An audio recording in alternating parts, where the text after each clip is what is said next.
Voilà, bandeko langa, bandeko yanga, to kuta lisune to mesan ko kuta na awa na Congo Public News Télévision. Na bagaso on a information vraie, vérifiable, information tirée na source. Bisika za rami balete. So li ba rumeur ya ke ba fingi muto yinda ki mutatika mutakala, ke ne pas voisin. Mais so lingo so information ya mboka. Ozo makambo eza sérieux. Ozo olanda makambo yo et ko permettre le développement ya mboka. Olanda côté ba dénoncer mabe. Olanda côté ba accompagner ba œuvre malamu. Comme on a au Congo Public News Télévision, on a s'abonner massivement et puis on a commentaires. Et on a commentaires pour te bozolanda, beaucoup de suggestions, des remarques te bozolanda, bozo comme suggestions, bozo comme remarques, va nous permettre biso toko ba kosala nous sala kitoko et puis to travailler en collaboration. Et ça rayo que yo ozolanda nga, nde oza force nanga. Je suis journaliste c'est parce que tu es téléspectateur. Je suis journaliste c'est parce que oza molandi monen. C'est ça. Donc, il faut s'abonner massivement à Congo Public News Télévision, la chaîne de l'information en temps réel. Et pas y to tirer l'information à source. Et pas y to faire une information vraie. Ah, ma caméra buzz, ma caméra indi, mutualisation est raté. Ce que l'ingénieur n'est pas voisin. Voilà, tu écoutes les sources, tu mets ça au côté d'ambote, biscuit sous bozo la nabiso.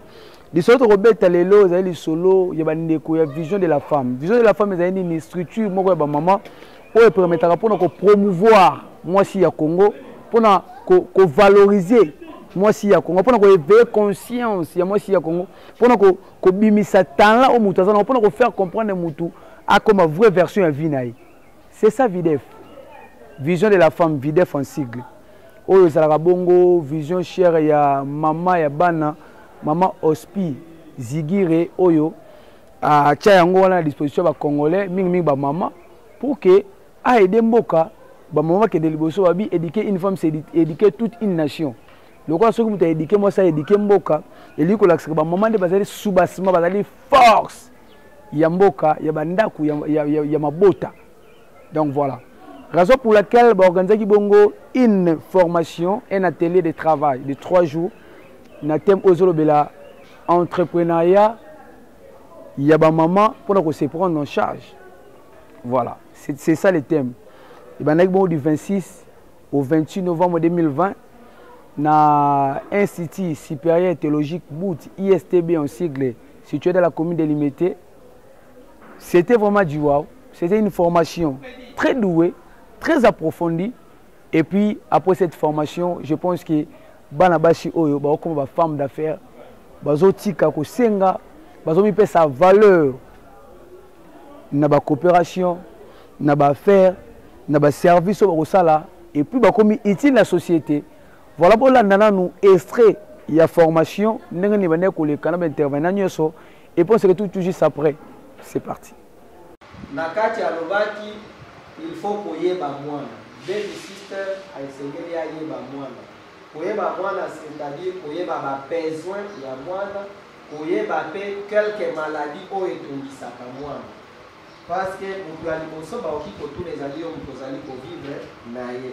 Ba parents les bazali na musala tant baya ezala kindeni abanda kindeni mais ceux qui ozoye bate mama Sandra Lamuka ceux qui ozali koye bate ba bizali to comportement ya mwana et kozala bien te yango mama docteur asenga kibiso que ceux qui tozali na posa ya musala wana to kutana VIDEF akopesa biso matea ya 4 même énoncé à Kibunga ngokuti koyekola à travers musala wana parce que au poe ba température ya mwana il faut yebeza ba température zueza na mwana uti kolala ndoto za moto mais tango yoyo kaka za moto bimba moko azobela na pesa kisi pesa kwa so mais il faut oyeba température ya mwana oyeba bizali ya mwana ezalaka ndenge nini il faut koyeba pe biloko nini bongo échange de biens et de services, n'est-ce pas? Ah, il y a toujours le service pour vous évacuer vos arts, la richesse pour vous évacuer. Voilà. On a l'introduction dans le bail, dans le bac de bolo. Avant de parler au salon, il faut vendre la nana, il faut là. Le salon, on a dit la salle. Pour la vie. C'est quoi je vais faire ça?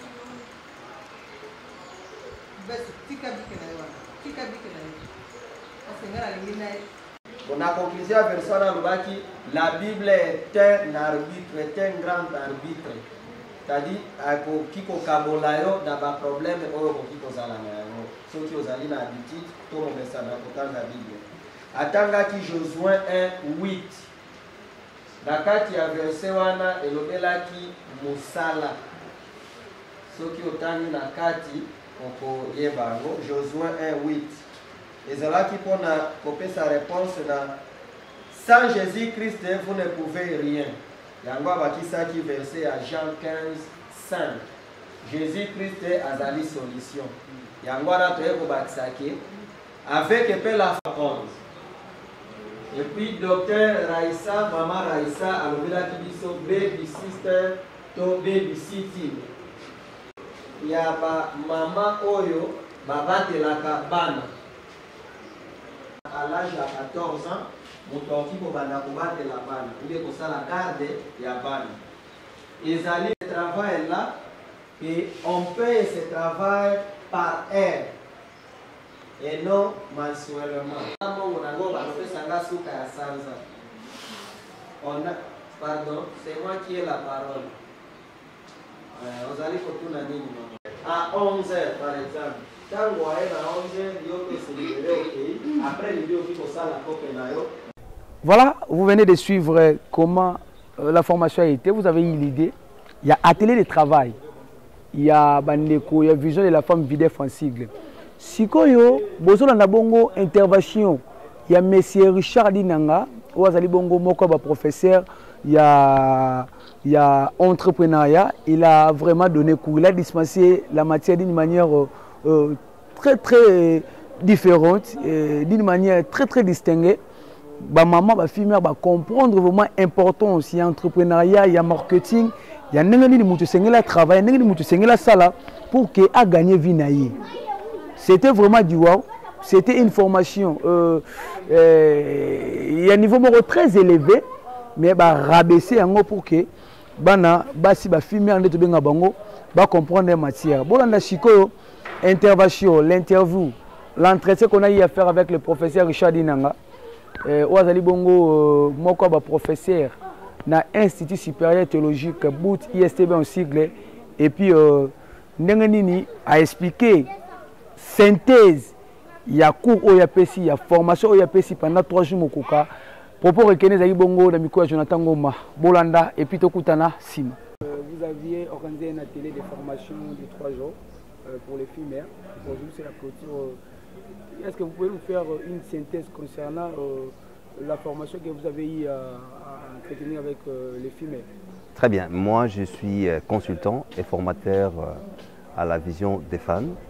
Donc, j'ai été contacté pour intervenir sur l'atelier de formation. L'atelier avait 3 thèmes. Le premier jour, on avait dispensé sur l'entrepreneuriat. Et on a travaillé sur l'entrepreneuriat, le marketing et la coopération. Alors en résumé, on voulait donner des armes aux jeunes filles. Tout d'abord, les faire savoir qu'elles doivent être au centre de toute activité qu'on entreprend pour eux. Les conscientiser. Après avoir leur enseigné, nous avons constaté qu'ils ont appris quelque chose. À nous menons avec tout un panel que nous avons mis sur place, de vérifier tout ce que nous avons pu enseigner, si elles seront capables de les mettre en pratique. Mais nous sommes sûrs et certains qu'elles vont mettre ça en pratique parce qu'il y a déjà tout un atelier, toute une batterie d'encadrement qui est déjà placée sur place. Est-ce que vous croyez qu'il y avait leur niveau, avec leur niveau d'études tout consort, au niveau intellectuel, est-ce qu'ils seront capables vraiment, dans cette formation de 3 jours, de répondre aux besoins de la société? Exactement, oui, parce que nous avons banalisé les cours. Nous avons rabaisser les cours à leur niveau. On a tout expliqué. De toute façon, tout ce que nous faisons dans la vie, ou bien tout ce que l'homme scientifique a mis en batterie, c'est la vie au quotidien. Vous comprenez? Le marketing, c'est quoi? C'est si simple pour expliquer.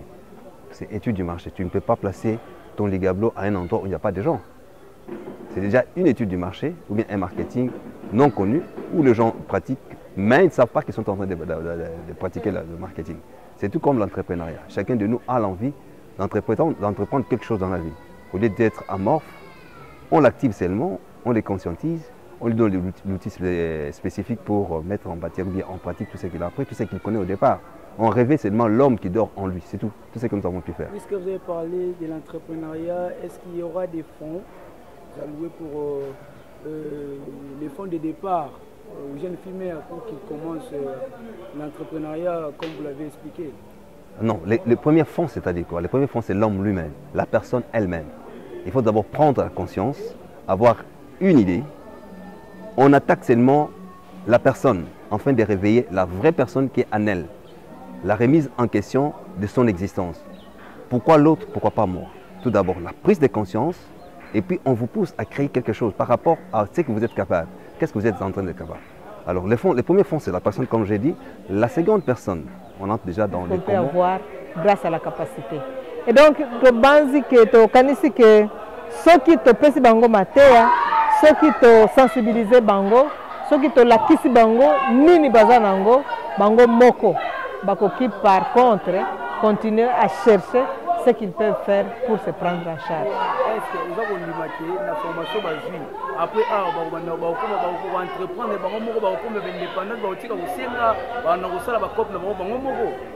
je suis convaincu parce que déjà dans des questions na question bazo tuna na ba contribution bazo pesa balakisi que elles étaient ignorantes. Balakisi que vraiment bayebaki makambo yo te. Bazo kutukumisa association ezaki wapi banda kala wana pona ni yaki pona parce que bamoni que vraiment ils ont perdu le temps. Babebisi tango na bango pona ko senga, pona ko vanda, il fallait exploiter leur temps. Merci maman, c'est moi qui vous remercie. Vous avez remarqué que Banebele, surtout Banabasi, bakoti phénomène Sopeka, Sombelanga, Pesanga, Kabelanga. Tout simplement parce que dans leur mentalité, ils pensent que c'est l'homme qui doit apporter. C'est l'homme qui doit faire leur vie. Et pourtant, on fait la vie par l'expertise qu'on peut avoir grâce à la capacité. Et donc, tu banzi que tu kanisi que ceux qui te pesi bango matea, ceux qui te sensibilisent bango, ceux qui te lakisi bango, nini bazanango, bango moko. Bakoki par contre continuer à chercher ce qu'ils peuvent faire pour se prendre en charge. Est-ce que vous avez limité la formation basée après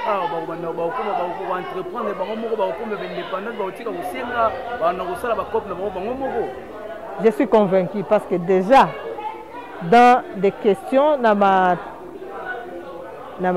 question bazo tuna na ba contribution bazo pesa balakisi que elles étaient ignorantes. Balakisi que vraiment bayebaki makambo yo te. Bazo kutukumisa association ezaki wapi banda kala wana pona ni yaki pona parce que bamoni que vraiment ils ont perdu le temps. Babebisi tango na bango pona ko senga, pona ko vanda, il fallait exploiter leur temps. Merci maman, c'est moi qui vous remercie. Parole kombo nanga Deborah Biname Bila na uti masina Kingasani. Toye pona formation vie de femme. Pona nga na retenir makambo belo na yebaki par monsieur na saki par ignorance, monsieur na yebaki te. Ce qu'on a apprendre vraiment ebelé. Na yebete comment entretenir l'enfant, ndeni ya ko lesa mwana, balesa mwana nini ndenge nini bona ko vanda na patron na ye, ndeni oko sa bacha, comment est-ce qu'on zope batu msusu po bo travailler na bango ensemble, ndeni ya ko coopérer. Na yeko apprendre ngo awa, donc c'est vraiment bien. L'entrepreneuriat, est-ce que vous dites qu'après awa, celui de l'eau a pu se monter par rapport à service aux anangos? Comment est-il la société par rapport à la phénomène Sopeka? C'est une bonne question. Naza kondi mapenza soki na zwimbo ou soit na bapesinga mbongo te. Na ebindeni na ko sala kena dans un phénomène wana ya Sopeka wana te. Donc na ebandeni ya fournir maboko na nga moko. Ebando fournir po na nga maboko na nga moko esala po na nga. Naza kondi ma quel lobby na ozala utile pour la société. Au moins il y a pour nous honorer mais pour des aventures. Merci pour la question. Moi, c'est Mufungula Esther, Nauti Makala. Mufungula Esther, Nauti Makala, tout le monde a commis à limiter pour la formation. Il y a VIDEF, aux Alibongo, Vision de la femme, pour accompagner Bilo. Qu'est-ce que toi tu as retenu exactement pendant 3 jours de formation aux Akina? Ah, vraiment, je suis très content de suivre attentivement cette formation. Vraiment, ça a réveillé quelque chose en moi. Je ne savais pas que je suis la source de la vie. Et maintenant, pendant ces 3 jours, si j'ai suivi que je suis vraiment la source de la vie, je vais mettre ça à pratique pour montrer aux gens que moi, je suis la source de la vie.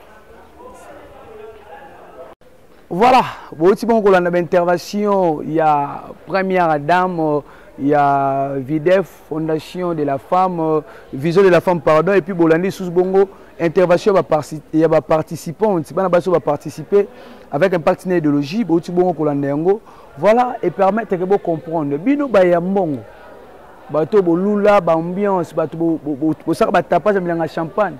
Botala musala senga bosana na Congo yango ba fimère bana ba so bazaki désespéré ba perdre espoir na bango ba comme un esprit ya sopeka sombelanga pesanga kabela ngai. Alors formation oyo VIDEF ezali parmi ba structure ya ba maman ezali ko lutter contre ba phénomène wana nyoso ya pesanga ibo je pesa bo kaboni kabela nga sunga ngai yango ezali moko ba kozo zo sala ke bana ba so ba bota ba ko mebele ko sente bana ba mabe belé ndenge na ndenge ezali ko salema bana musu bazali ko sala violer même na âge ya mukie lokwa ba mina otoloba eza ko sala passe makasi yango ba ndeko ya VIDEF ba biniet et c'est notre organiser ba formation ba colloque ou ko permettre na ba maman bana basi ba comprendre que bazali ko valoir quelque chose na mboka oyo bazali na valeur bazali utile na société batika ko se sous-estimer ninga balobaka na lopoto. Alors bolandi yango kasi to ko lancer bongo appel na ba yenyo ya mbongo ya misolo ba o bazali na possibilité ko sunga bo sunga bande ko fondation VIDEF bosunga bande ko ONG VIDEF Vision de la Femme pour que ba sala sous activité ndenge na ndenge jusque là ba zali ko sala na ba propre effort na bango moko sponsor na bango jusque ezaka nzambe yo za na mbongo lingo sunga même pas le kanzela na nzela bande ko VIDEF te ozana ndeko za na Kinshasa webika ko sunga batu tindele mbonga sunga batu tolingi ba mama bonheur ba papa bonheur ba mama social ba papa social ba mona na la moment opose la rabe élection te bosi la rabe ba kufite botini mo ba kunda bango mais bo sunga mutu tango azala ba mo bo reconnaître valeur ya mutu pour que mbongo bo ko pesa sunga ya sala et sunga ye asali ka musongolo paka mais tango bozo tika ya ka botiki mutu bongo bo fa na bino bosi la question ba Congo ba si ba violer mutu ba violer ba tsomo mo simo bo comme Michel bo bika comme Michel non il faut bo sunga mboko na bino aux alliés congolais, à tous vivre en États-Unis, à tous vivre en Londres, à tous vivre en France, à tous vivre en Pologne. Il y a des gens qui sont congolais. Il faut qu'on ait un souci de la République démocratique du Congo. On a permettre de voilà. C'était une motivation, une interpellation. Il y a des gens qui sont la République démocratique du Congo. On doit permettre vrai développement de la vie. Tout comme Ramiro Fingaga Bakondi. Bakondi basali basali non, il y a pas qu'est-ce que tu peux faire à ton niveau. Sunga mutu. Sali sabandeko. Il faut permettre que moko na biso et que neliboso. Ça n'est fini pour aujourd'hui mesdames, mesdemoiselles et messieurs. Investir dans le présent pour assurer le futur de la République démocratique du Congo. Car l'insistance combat la résistance. Un grand merci à Maman Licresse, Maman Yabana, Maman Yamotema Boboto, balobi richesse, na bonheur, bazowe la mutumoko, yenani, Maman Licresse, Maman Yabana. Botika la branche bandeko nanga ibo s'abonner massivement pour que vos informations soient nulle part ailleurs. Congo Public News Télévision, la chaîne de l'information en temps réel. Tolo balisu sunini, tokutani mbalasima, soki kolo yesu, azongi naluti. Tolek.